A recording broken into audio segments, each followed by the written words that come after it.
नमस्कार प्यारे बच्चों, बहुत बहुत स्वागत है आपका अपने YouTube channel online study centre में। और मेरा नाम है करण। तो प्यारे बच्चों, आज के इस वीडियो में हम लोग सीखेंगे क्लास 12th का जो आपका सब्जेक्ट है हिंदी इलेक्टिव का। इसमें जो आपकी पहली पुस्तक है जिसका नाम है अंतरा भाग 2। इसमें जो आपकी कविता है जिसका नाम है तोड़ो, ठीक है, और जिसके हमारे कवि है रघुवीर सहाय जी, ठीक है। तो इस कविता को आज के इस वीडियो में हम लोग पूरा सीखने वाले हैं। प्लीज वीडियो को बिल्कुल ध्यान से देखें और पूरा देखें, ठीक है। तो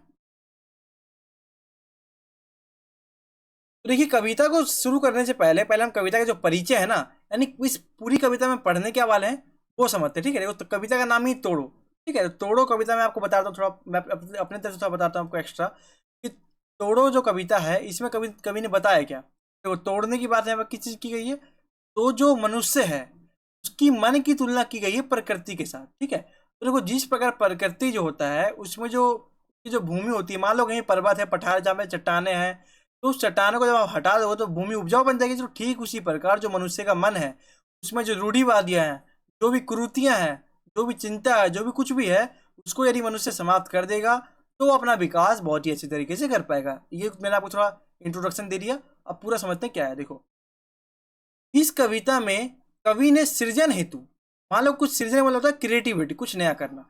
इस कविता में कवि जो है हमारे, उन्होंने सृजन हेतु भूमि को तैयार करने के लिए चट्टाने, ऊसर और बंजर को तोड़ने का आह्वान किया। मतलब बोला है कि आप तोड़ो, मतलब इसका मतलब पता है क्या है कि मान लो एक भूमि है, उस पर चट्टाने हैं, उस पर बंजर पड़ी हुई है, तो क्या उसको हम सही कर सकते हैं? बिल्कुल कर सकते हैं, क्योंकि चट्टाने को हटाएंगे तब तो सही होगा। तो कवि ने कहा है कि जब हम उस भूमि पर, ये जो भूमि चट्टाने वाली है, हम इस पर तब तक फसल नहीं कर सकते जब तक इसमें से चट्टान को न हटा दे, जब तक हम इस पर से ऊसरपन, इसका जो बंजरपन है उसको खत्म ना कर दे, जब तक इस पर हम फसल को नहीं कर सकते। तो ठीक उसी प्रकार जो मनुष्य का मन होता है, यदि उस मनुष्य के मन में कोई टेंशन है या फिर कुछ मनुष्य के मन में जो कुरीतियां हैं, कुछ भी उसके अंदर मन में अंधविश्वास है, कुछ भी उसके मनुष्य के मन में है, तो क्या कहते हैं, कहीं ना कहीं जो मनुष्य है वो एक सृजन कार्य यानी कि कुछ नया क्रिएटिविटी कार्य नहीं कर सकता, ठीक है। कुछ बेसिक समझ गया आप? ये बेसिक था, आगे समझो।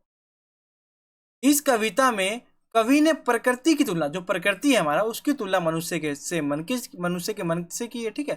समझ गया आप? जो हमारे कवि है, इस कविता में कवि ने प्रकृति की जो तुलना है वो मनुष्य के मन से की है।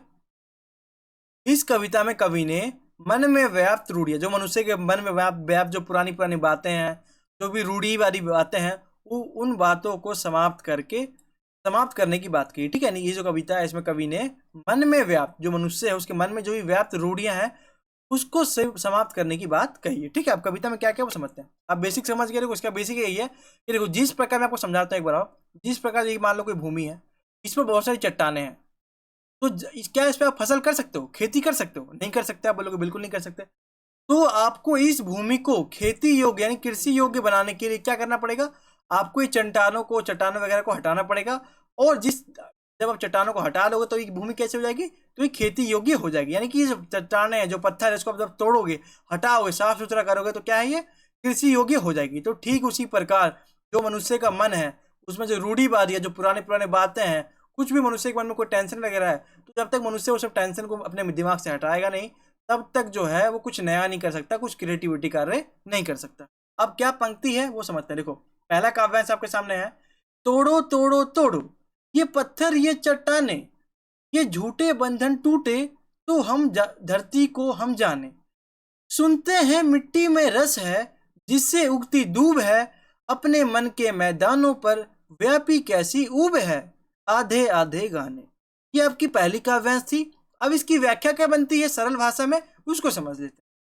देखो, इन पंक्तियों में कवि ने मनुष्य से उसके मन के बंजरपन, मनुष्य का मन का बंजरपन का यहाँ पे आशय है कि मान लो कोई मनुष्य टेंशन में है, या मनुष्य के अंदर कोई पुरानी पुरानी बातें, रूढ़िवादी परंपरा है, मान लो कोई अंधविश्वास है, कुछ भी पुरानी पुरानी बातें हैं, उस जब तक उस मनुष्य जो उस पुरानी बातों से नहीं उभरेगा, तब तक क्या वो सृजन कार्य कर सकेगा? आप ही बताओ। तो बिल्कुल नहीं कर सकेगा। इसलिए कवि कह रहे हैं कि तोड़ने की, देखो कविता का जो शीर्षक है, जो कविता का नाम ही टाइटल ही रखा गया है तोड़ो। तोड़ो का मतलब क्या है कि जो मनुष्य के अंदर जो भी टेंशन है, जो भी व्याप्त, जो भी ऊब है, जो भी रूढ़िवादी परंपरा है, जो भी पुरानी पुरानी बातें हैं, वो सभी बातों को निकालो और आज से बिल्कुल नया शुरुआत करो और कर्म करो, अपना कार्य करो, ठीक है। तो ये है तोड़ो कविता का आशय। तो ये पूरी कविता में हम यही पढ़ेंगे, जो मनुष्य का मन है और जो प्रकृति है। तो प्रकृति की तुलना मनुष्य के मन से की गई और बताया गया है कि मनुष्य को अपने मन को साफ करना चाहिए। जिस प्रकार हम भूमि को साफ करके उसमें फसल कर सकते हैं, ठीक उसी प्रकार यदि मनुष्य का मन साफ रहेगा, मनुष्य के मन में कोई भी टेंशन वगैरह नहीं रहेगा, तो अपना विकास जो है वो बहुत ही अच्छी तरीके से कर पाएगा। ठीक है, तो देखो आपने क्या पढ़ा कि इन पंक्तियों में कवि ने मनुष्य से उसके मन में बंजरपन को दूर करके उसको उपजाऊ बनाने की बात की। बिल्कुल सही बात है। कवि ने कहा है कि मनुष्य जो है उसके मन में जो भी बंजरपन है, जो भी रूढ़िवादी परंपरा है, जो भी अंधविश्वास है, सभी को दूर करके और अपना नया शुरुआत करने के लिए बात कही गई। ठीक है, अगला हमारा पॉइंट है, और कवि यह चाहता है कि मनुष्य सृजन कार्य करे। मनुष्य जो है वो सृजन, कुछ नया, कुछ क्रिएटिविटी करे। ठीक है, यहाँ कवि कहते हैं कि जिस तरह भूमि के बंजरपन को दूर करने के लिए भूमि के ऊपर फैले जो पत्थर हैं, जो चट्टाने हैं, उनको तोड़कर उसे समतल बनाना पड़ता है। देखो मान लो कि कोई भूमि है, ठीक है, उस पर पत्थर है, चट्टान है, तो क्या करेंगे, पहले उसको तोड़ के हम समतल बनाएंगे, तभी तो उस पर हम खेती कर पाएंगे। तो ठीक उसी प्रकार जो मनुष्य का जो मन है, उसमें जो भी रूढ़िवादी विचार, जो पुराने विचार, जो भी टेंशन है, जो भी अंधविश्वास है, सभी जो पुराने विचार, जो अंधविश्वास है, उसको दूर करके अपना कुछ दिमाग को अच्छी जगह लगाओ, सृजन कार्य में लगाओ। ठीक है, तो कभी ये कहना चाहते हैं। ठीक उसी प्रकार आपने पढ़ लिया, जिस प्रकार हमें यदि किसी भूमि को उपजाऊ बनाना है तो क्या करना पड़ेगा, उसके बंजरपन को खत्म करना पड़ेगा। उसको खत्म करने के लिए जो उस पर चट्टाने हैं, जो भी पत्थर वगैरह, उसको तोड़ना पड़ेगा, उसको हटाना पड़ेगा, उसको समतल करना पड़ेगा।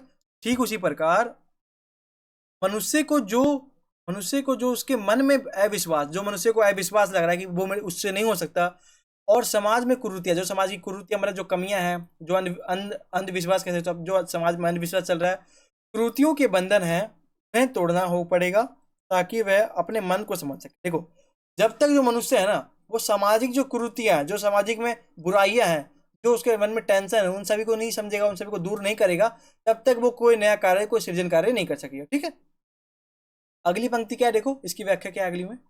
जब तक मनुष्य अपने मन में व्याप्त वाला, मनुष्य के मन में जो भी बाधाएं हैं, जो भी टेंशन है, जो भी अंधविश्वास है, उन सभी बाधाओं को उखाड़ नहीं फेंकेगा, तब तक वह अपनी क्षमता को नहीं समझ पाएगा। मान लो कोई व्यक्ति टेंशन में है, किसी व्यक्ति को मान लो आप अंधविश्वास है, किसी को कोई सामाजिक कुरीतियों में उलझा हुआ है, कोई अंधविश्वासी व्यक्ति है, तो जब तक वो जो है अपने मन के अंदर ये सब विचारों को नहीं हटाएगा, जब तक इन सब विचारों को तोड़ेगा नहीं, हटाएगा नहीं, तब तक वो कुछ नया नहीं कर सकता, कुछ अच्छा, कुछ सृजन कार्य नहीं कर सकता। ठीक है, अब देखो अगली हमारी काव्यांश है, तोड़ो तोड़ो तोड़ो, ये ऊसर बंजर तोड़ो, ये चरती परती तोड़ो, सब खेत बनाकर छोड़ो, मिट्टी में रस होगा ही जब वह पोसेगी बीज को, हम किसको क्या कर डालें इस अपने मन की खींच को, गोड़ो गोड़ो गोड़ो। ये आपकी दूसरी काव्यांश थी।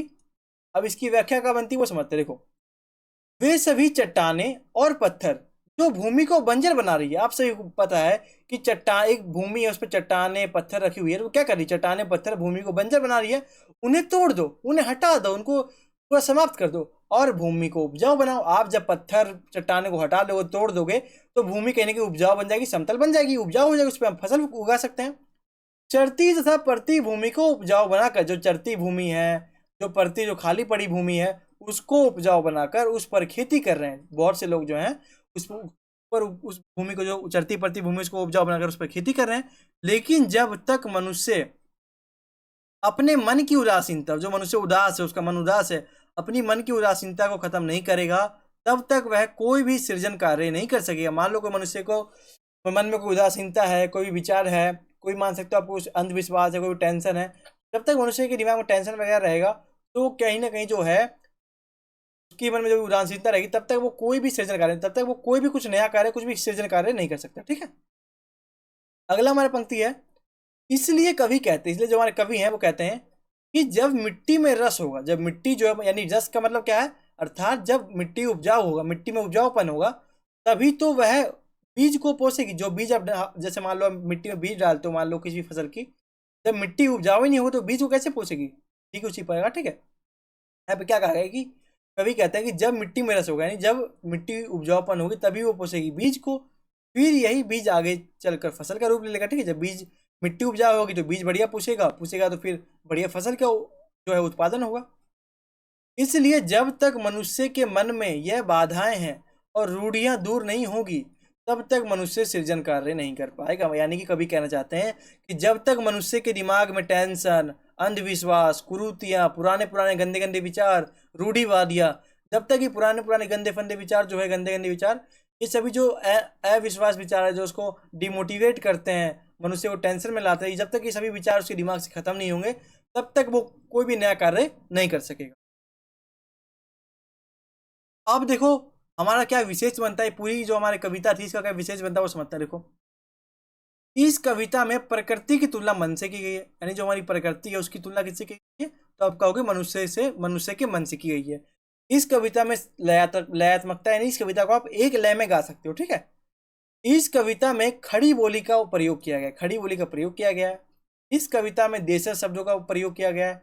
यह एक छंदमुक्त कविता है और यह एक क्रांतिकारी कविता। क्रांतिकारी कविता कैसे है, क्योंकि इस कविता के द्वारा जो है ना मनुष्य जो है परिवर्तित हो सकता है। यदि मनुष्य ने इस कविता को देखा होगा तो मनुष्य का अंदर जो टेंशन वगैरह होगा तो मनुष्य का टेंशन दूर हो जाएगा, क्योंकि कविता में कहा गया कि जब तक जो मनुष्य है वो अपने मन में जो टेंशन, जो अंधविश्वास, जो रूढ़ियां, जो भी पुराने पुराने विचार है उन सभी को दूर नहीं करता, तब तक मनुष्य जो है कोई भी सृजन कार्य नहीं कर सकेगा, ठीक है। तो इसलिए कहीं ना कहीं क्रांतिकारी कविता, यदि कोई मनुष्य इस कविता को पढ़ेगा, सुनेगा, देखेगा तो कहीं ना कहीं उसके अंदर जो बदलाव आएगा और उसका जो टेंशन है वो कहीं ना कहीं दूर हो जाएगा, ठीक है। तो इसलिए हम कहते हैं कि ये एक क्रांतिकारी कविता है। तो ये थी हमारी आज की वीडियो। तो आई होप कि आपको वीडियो अच्छा लगा हो। तो वीडियो अच्छा लगा हो तो एक लाइक तो जरूर कर दे वीडियो को, ठीक है, एक लाइक तो बनता ही है। और अपने दोस्तों के साथ इस वीडियो को जरूर शेयर करें और कमेंट में अपना फीडबैक जरूर बताएं कि आपको वीडियो कैसा लगा। और चैनल पर नए हैं तो चैनल को सब्सक्राइब करें, बेल आइकन पर क्लिक करें। तो फिर मिलते हैं अपने अगले वीडियो में, तब तक के लिए सभी को थैंक्स फॉर वॉचिंग। जय हिंद, जय भारत।